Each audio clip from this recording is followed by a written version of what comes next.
Hi hello വനഗതിയാന്നേ എല്ലാവർക്കും സുഖമല്ലേ? ഇന്നലെ മാറ്റി വെച്ചിരുന്ന ആ ഒരു മാങ്ങയില്ലേ അതുകൊണ്ട് അച്ചാറിടാൻ പോവുകയാണ്. അപ്പൊ വാ തുടങ്ങിയേക്കാം. അപ്പൊ അതിനായിട്ട് നമ്മളത് ഇവിടെ തലേ ദിവസം റെഡിയാക്കി വെച്ച മാങ്ങയും അതുപോലെ തന്നെ ഇഞ്ചി വെളുത്തുള്ളി ഇച്ചിരി അധികമായിട്ട് വേണം. പിന്നെ പച്ചമുളക്, വേപ്പില ഇതെല്ലാം കൂടെ നമ്മളിവിടെ സെറ്റ് ചെയ്ത് വെച്ചിട്ടുണ്ട്. മൺചട്ടി ആദ്യമായിട്ടാണ് യൂസ് ചെയ്യുന്നതെങ്കിൽ അത് നല്ലോണം വെള്ളം വെച്ച് തിളപ്പിച്ചെടുക്കണമെന്നാ പറയാറുള്ളത്. അതുകൊണ്ട് ഞാൻ ഇവിടെ വെള്ളം തിളപ്പിക്കാൻ വേണ്ടി വെച്ചിട്ടുണ്ട്. അപ്പൊ ഈ വെള്ളം നല്ലോണം തിളച്ച് വന്നിട്ടുണ്ട്. ഇനി നമുക്ക് അച്ചാറിന്റെ പരിപാടി തുടങ്ങാം. ചട്ടി ചൂടായി വരുമ്പോൾ അതിലേക്ക് വെളിച്ചെണ്ണ ഒഴിക്കുക. ഇതിലേക്ക് അല്പം കടുക് ചേർത്ത് പൊട്ടിക്കുക.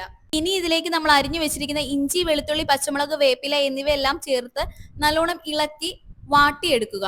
ഇത് നല്ലതുപോലെ വാടുന്ന സമയത്ത് ഇതിലേക്ക് മുളകുപൊടി, മഞ്ഞൾപ്പൊടി ചേർത്ത് പൊടികളുടെ പച്ചമണം മാറുന്നത് വരെ ഇളക്കി കൊടുക്കുക. ശേഷം ഇതിലേക്ക് ഉപ്പ് പുരട്ടി വെച്ചിരിക്കുന്ന മാങ്ങയും ചേർത്ത് നല്ലതുപോലെ ഇളക്കുക. ഇനി ഗ്യാസ് ഓഫ് ആക്കിയതിനു ശേഷം ഇതിലേക്ക് ആവശ്യത്തിന് പഞ്ചസാര ചേർത്ത് കൊടുക്കുക. ഒപ്പം ഇതിലേക്ക് കായപ്പൊടി കൂടെ ചേർത്ത് കൊടുക്കുക. ഇനി മറ്റൊരു ചട്ടി ചൂടാക്കി അതിലേക്ക് അല്പം ഉലുവ വറുത്തെടുക്കുക. ഇങ്ങനെ ഒരു ബ്രൗണിഷ് കളർ ആകുമ്പോൾ ഇതൊരു ജാറിലേക്ക് മാറ്റി ചൂടോട് കൂടി ഇതൊന്ന് പൊടിച്ചെടുക്കുക. പൊടിച്ച ഉലുവാപ്പൊടി നമുക്ക് ഇനി മാങ്ങയിലേക്ക് ചേർത്ത് കൊടുക്കാം. അവസാനമായി വിനാഗിരി കൂടെ. ചിലയിടത്ത് ഇതിനെ ചൊറുക്ക എന്നും പറയാറുണ്ട്. ഞങ്ങളുടെ ഇവിടെ വിനാഗിരി എന്നാണ് പറയാറുള്ളത്. എന്തോ ആകട്ടെ, വിനാഗിരി കൂടെ ചേർത്ത് കൊടുക്കുക. അങ്ങനെ നമ്മുടെ അച്ചാർ ഇവിടെ സെറ്റ് ആയിട്ടുണ്ട്. നാവിൽ കപ്പലോടും പുളിമാങ്ങ അച്ചാർ റെഡി ആയിട്ടുണ്ട്.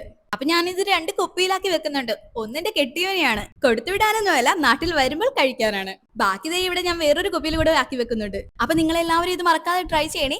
അപ്പൊ വീഡിയോ ഇഷ്ടപ്പെട്ടെങ്കിൽ ലൈക്ക് ചെയ്യുക, കമന്റ് ചെയ്യുക. ഇതുവരെ സബ്സ്ക്രൈബ് ചെയ്യാത്തവരുണ്ടെങ്കിൽ ഒന്ന് സബ്സ്ക്രൈബ് ചെയ്ത് കൂടി സപ്പോർട്ട് ചെയ്യണേ. അപ്പൊ എല്ലാവർക്കും ടാറ്റ ബൈ ബൈ, സീ യു.